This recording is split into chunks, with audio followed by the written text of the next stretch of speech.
Wow. I can't deal with your shirt because I can't look at it. And, I mean, I know what it means, but I can't not think about it sexually. Oh, we're still recording. Damn it.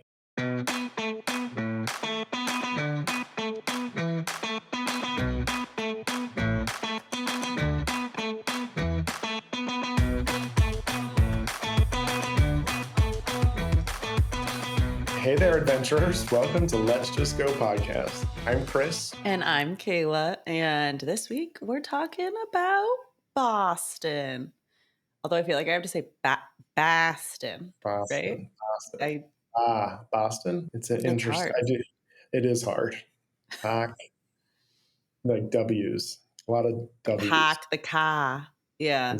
And it's wicked. Everything's wicked. Yeah. It's kind of terrible, actually, when you say it that way. I mean, I feel like Philly was the intro for me to like Northeast accents. And then going to Boston, I was like, oh no, okay. This is a whole other league. Yeah, they're rough. The Northeast accents are rough. They really are. So you just went, Good. right? I mean, we're talking staying stateside. It's not something we always talk about unless we're talking about theme parks, but you were just there. What was your experience? And it was your second time, right? Yeah, this is my second time. I went last year for work and didn't really experience anything because I was in meetings the whole time.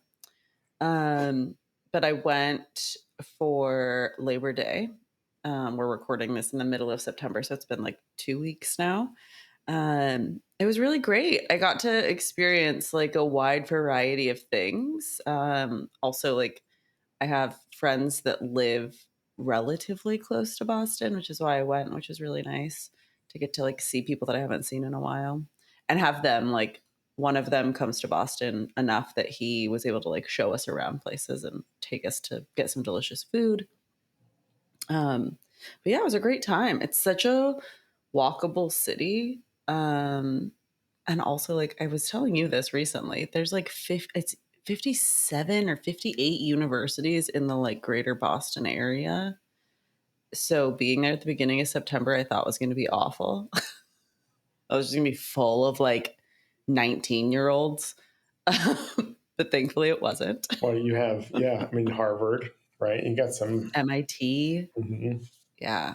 There's some big names, just bunch of fucking nerds going to school out there, that's for sure. That's not the party school I was picturing. How did you get there from Philly since you're carless? We flew because we were looking into taking the train and the train was going to be significantly more money than flying. So we flew Frontier and you were giving me shit about how my flight wasn't going to be on time. And it was. Neither flight was delayed. Yeah, it worked out really nicely. And you're in the air, 45 minutes, 50 minutes? Maybe.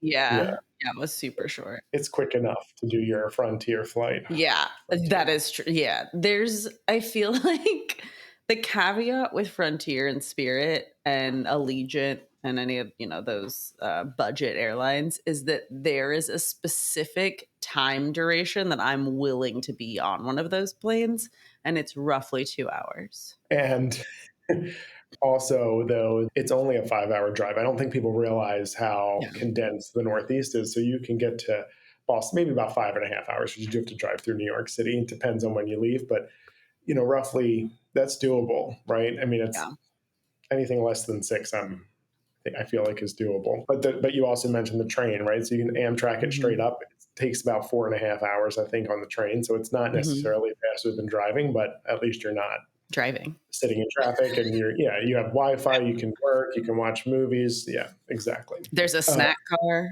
Do they have peanut M&Ms? Probably. Wait, is that your candy of choice? That's my travel candy of choice because I've convinced myself that peanut M&Ms are the healthiest shitty snack. Actually, to be honest, if I can find them, I'll buy chocolate covered almonds because I feel like, all right, I'm getting a little protein, My experience, I did not go. I went with my kids, so we were doing like the things like the Faneuil Hall. I'm probably saying that wrong, but we did the Tea Party, like the Boston Tea Party ship tour, which is like on a ship, and you you get to throw tea Yeah. overboard, and we did the children's museum, and experienced it from like a parent young child standpoint, which was fun. I mean, there's a lot of things to do, and actually that was the year we drove up to Boston and then zigzagged our way back on a road trip. Actually, we drove up Oh, to fun. Portland, Maine, and then Oh zigzagged my down. wait, how long is that drive? It was only like 7.5, 8 hours to Portland, Maine, because Oh, it's so south. And yeah. then we went to Boston, Kennebunkport, some other place I forget, That's fun. in New York City, and Yeah. then yeah. The first night that we got to town, it was very late, and so we stayed at a Marriott in Cambridge, which was great. I would stay there again. It was pretty easy to get to from the airport, which was nice. The beds were comfortable, room was fine. And then we actually moved to an Airbnb in the North End because we were staying with some friends and it was just easier to all be staying in one place. And we really liked where we were at. It was on the third floor, which, like, fun fact, if you didn't know, everything in Boston is so fucking old. So these were like very, very, very steep staircases. So, like, if you have mobility issues and you're visiting Boston, stay in a hotel, period. Like, stay in a well known chain hotel where you know you're going to have an elevator because otherwise, yeah, it's just everything is super steep.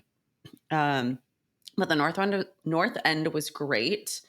Tons of like great Italian restaurants. We literally were 2 blocks from Paul Revere's house, so we went there one day. I don't know about you, but I have a national parks passport and like I get all the stamps. Yeah, you were with me when I got no, maybe nope, I didn't have it yet when we went with you to do this stuff in Philly. I got it after that. And you get stamps for like the days that you go places. It's really Okay. cool. I forgot it when we went to Boston because I'm a dummy. They sell little like uh it's like $1.25 and you can get 3 little stickers for stamps to put in your passport. So I did that all around Boston. That was great. So we went to the USS Constitution, which is like the oldest still functioning naval ship in the world or in the country. I don't think it's actually like it's not been decommissioned, but I don't think it's actually used for anything. I don't think so either. There's No. sailors on board. Like there's legitimate like US Navy sailors on the ship to like answer questions and things for you. And it was really cool to see because it's free. You get to like walk around on the ship. Have you done that with the girls? I did not do that one. No. We did It's the Paul Revere house that you mentioned. yeah. So the USS Constitution, I think, is the end of the Freedom Trail or start, whichever direction you're going. And then there's a little museum there that's like donation based, which is really cool and very like kid friendly, but also showing you like what life was like in like the 1800s. And then there's like this room at the end before you leave that's all like, you can join the military too. And I'm like, ugh, you guys, you had me and then you lost me. Well, they have to. Yeah. So it was fun though. Boston itself, like I said, super walkable. Um, we got on a subway train at one point, and that was to go to Camden to go to a tiki bar. I said Camden. Nope, I'm Cambridge. Why did I say Camden? Because Because now I'm I live in Philly on the Philly, and brain. Yeah. you And I can could very easily go to Camden from here. you could actually just walk across the Ben Franklin Bridge. Yeah, it's not that far. So the history is very rich, obviously, and we've already mentioned Paul Revere. You mentioned the Freedom Trail, which is something you can do, like it's self-guided. So they Yeah. give you like where you can go. I know I've stood at the spot where I think like the woman called out when like Paul Revere said the British are Oh, coming, and yeah. different things that are part of that. We mentioned the Tea Party. So very rich history. So if that's your thing, obviously Boston's great. You Yeah. mentioned good food.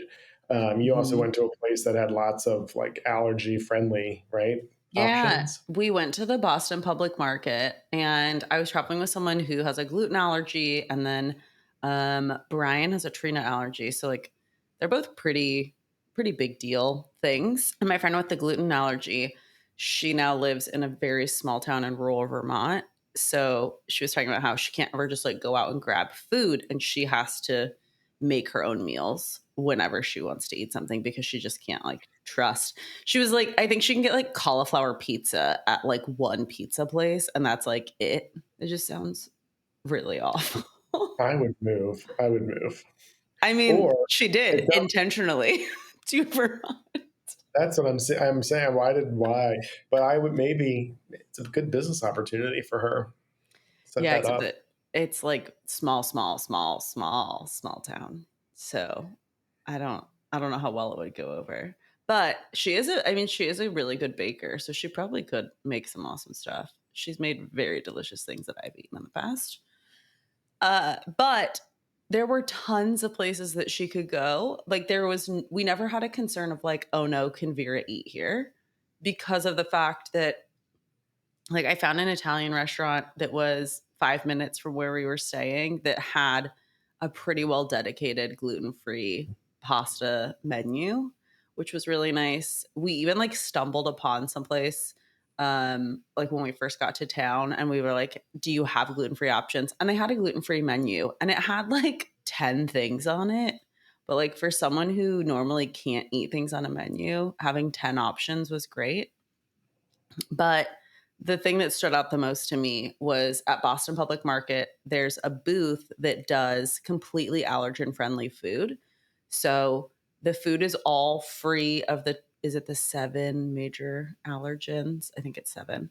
And it was all vegan. So she had like a jackfruit sandwich with like vegan cheese and gluten-free bread. Yeah, it sounded awful to me, but she thought it was great. I went around the corner and had the best pastrami Reuben I've ever had in my life. But she seemed to enjoy her jackfruit gluten-free sandwich. It doesn't sound good. I'd have to try it. It would Yeah, not be something I would order. right. Especially because I'm sure it was really expensive because of the fact that it was like people were coming up and asking this woman selling this sandwich if they could just get the bread. And she was like, "No, we can't do that." And they were like, "Can I just get a I'll order a sandwich, but then don't make me the sandwich, just give me the bread." And she was like, "No, I'm not doing." So That's like great.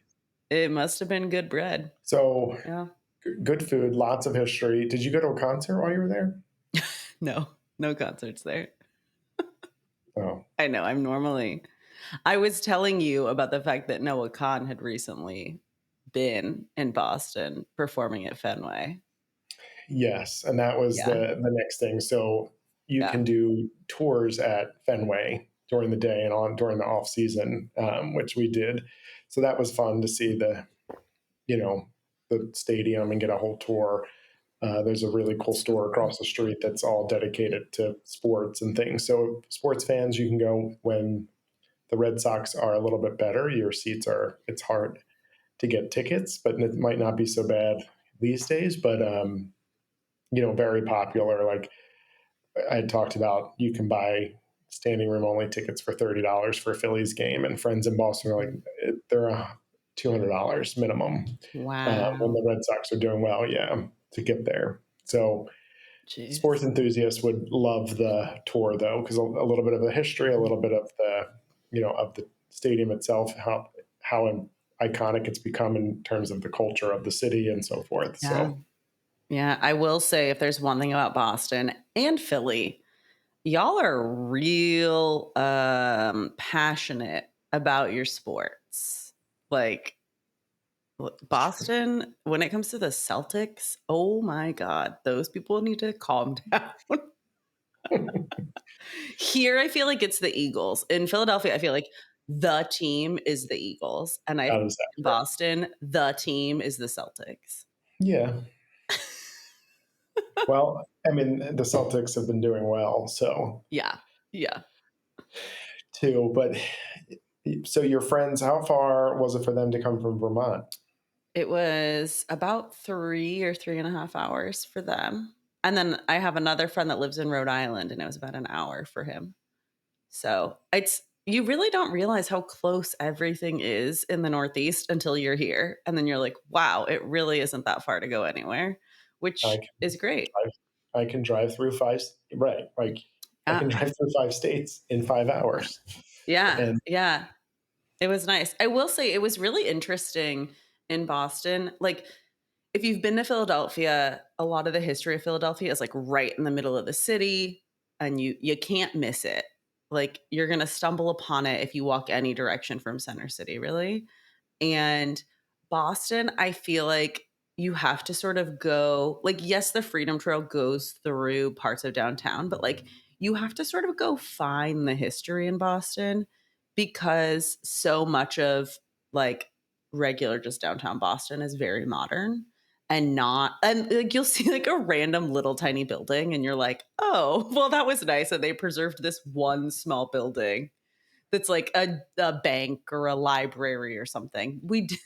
We did go into a Walgreens that used to be a bank, and it had a vault still like, it was the most beautiful Walgreens I've ever seen in my entire life. But it's just very interesting. There's, like, little pockets of older things, but for the most part, you like, the North End is all very old. I think that if you go into Cambridge, it's all pretty old feeling out there too. But, like, in downtown Boston, it doesn't necessarily feel like this really old city that's full of all of this history unless you go find it. right, it's not as in your face unless you want it to be, Yeah. kind of Yeah. thing. Yeah. Well, and you've mentioned already, but I like the idea, like, we could tell people who are listening, like, how easy it is to get from DC to Philly to New York City Mhm. to Boston, right? And you could do, Mhm. a 10-day, 12-day trip where you hit every single one of those places. And obviously you could stay longer in any of them, but, um, Yeah. people from California, it's like, we can't understand that when I can't understand when you drive for 15 hours and you're still in the state of Texas or in the state of Yeah. California. California. Yeah. Here you drive for 15 hours, you're in Disney. Yeah, to go from Seattle to Portland is 3 hours. And there's really nothing. There's Tacoma and Olympia and then some, like, tiny little towns, but, like, you're not there's nothing to Well, really stop you along the way. right. And for reference, Philly to Pittsburgh is about a 5-hour drive, but I can also get to Boston in 5 hours. Mhm. Massachusetts, Yeah. right? Like, driving through New Jersey, New York, Connecticut, like, to Mhm. get all the way to Yeah. Massachusetts. So, Yeah. Yeah. I will say the one thing that I thought was really interesting, and this is worth noting if you want to go visit Boston, is that Boston itself was very busy. It was Labor Day weekend. There were a lot of people around. It wasn't like overwhelmingly busy, but it was just like everywhere you went, there were people. We went into Cambridge, silent. It was like two completely different worlds. And I'm sure it's not that way once school is in session, but it was real like it felt like a completely different world to us compared to being in Boston proper. Um and we went to a tiki bar and it was amazing. It's called Lusong Road and it opened in 2022. So it's like pretty new. And it was our friends' first tiki experiences, which was very exciting. They both loved it. Brian and I I don't know. are tiki girls. I don't think I've ever been to a tiki bar. You've never there isn't one in Philly, so that makes sense. Yeah, I don't think I've ever. Wow. Have you ever been to Trader Sam's? No, yeah, I guess so. Well, I guess when we went at Disneyland, you didn't go I went. inside I did, but I done the one in Disney World, World. Disney World. Yeah. Yeah. Yeah. Hmm. Although, like, I wouldn't we could do a whole episode on the tiki bars I've been to. Tiki bars are fun. I There, mean, Brian and I love rum, so I enjoy rum as well. Actually, it's my drink. What's your drink of choice? see? But I have a better idea. I would rather just go to the Caribbean. Fair. that's That's fair. that's that's. And I'm like, should I go to a tiki bar or should I go to Jamaica? Hmm. I mean, why not both? You I'm could sure do both. there's tiki bars in Jamaica. That's what I'm saying. So, Mhm. any plan? You don't have any plans to get back to Boston? Um, I mean, I wanna go back. I wanna do, like, a next fall maybe, like a foliage trip, if you will. yeah, if you can grab a car and take a ride, like take that drive, it's beautiful at that point. I was just going to say that you went in late summer. I've been in like spring, and it's probably not the place to go in the winter. That I have a coworker that lives, I think north of Boston. Yeah, it doesn't sound like a place I wanna be in the winter from the stories I've heard. No, it's going to be colder. And honestly, the one drawback, I mean, you were in the city. I flew into Boston once for my former job and then had to go to the Patriot Stadium for a conference. And so it's like an hour outside of the downtown. And Yeah. getting to and from the airport is rough. It's like New Mm, York City, Manhattan kind of rough at times. yeah. So the other part is there you do have other access to airports that are within like an hour and a half of Boston too. So if you're trying to fly, Um, you have like Providence, Rhode Island. Like there's Providence. other options Mhm. that you could potentially fly into, rent a car, or take a train from. So Yeah, that's good that there's options. I will say the Boston airport is pretty easy to navigate, it thankfully, is. It is. and we were in the, like, brand new terminal that just opened.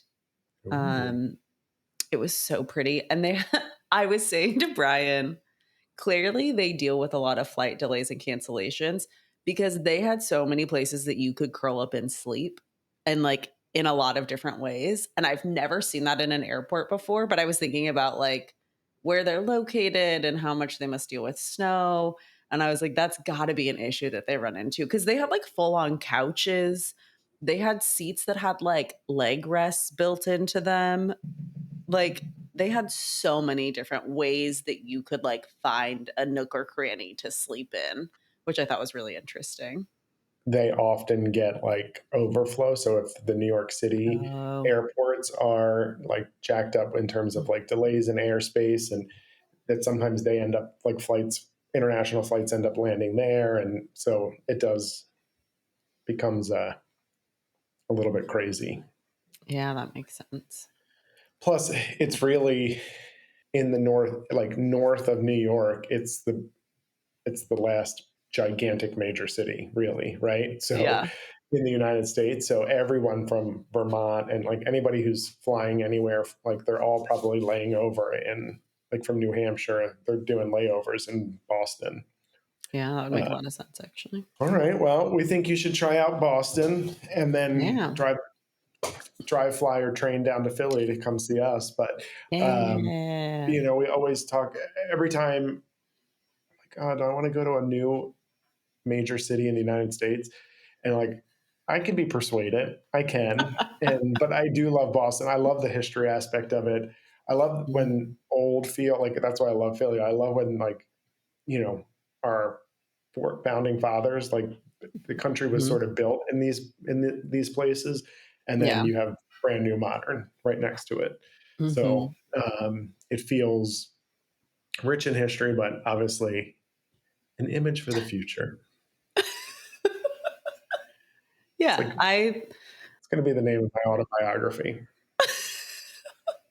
I will say, especially if you're from the West Coast, as someone from the West Coast, like, we have old trees and, like, mountains. Like, the things that we have that are old on the West Right. Coast are nature, and, like, it's really cool to see the history Redwoods. of this. Yeah, yeah, and, like, volcanoes that could explode at any time, and earthquakes. We have all the fun stuff on the West Coast, Yeah. and it's really cool to see history of this country, at least the, like, settlers' history of this country. And I think it's really fun to see all of these things and, like, get to learn about things that maybe you either didn't learn about in school or, like, you learned about but don't remember Or you from. just read them on a page in a textbook, right? And then you're Yeah, like, yeah, "Ah, okay, this makes sense," or puts yeah, into, like, reality, like, "Oh my god, they went from Boston down to Philly," like, on a horse or they ran, Right. you know what I mean? Like, what? Right. How Yeah. did that happen? Yeah, So, it's really cool to see those things, and I think that it's a great, like, summer vacation to go yeah, with your kids, and, like, I did a Washington State history trip with my mom when I was in, like, 8th grade, because in ninth grade, you take Washington State history, and so we, like, went all across the state. But I think that, like, flying out this way and doing, like, a multi-state trip, which you're covering less distance than you are driving across Washington doing multi-states over here. So, like, you can just accomplish a lot, and I think that it's yeah, it's worth going and doing. yeah, So, nice. yeah. Well, then just go. Tell us what your favorite part of Boston is. Boston. Yeah. Best. Um, and if you plan to get there soon. Yeah. And until next time, let's just go.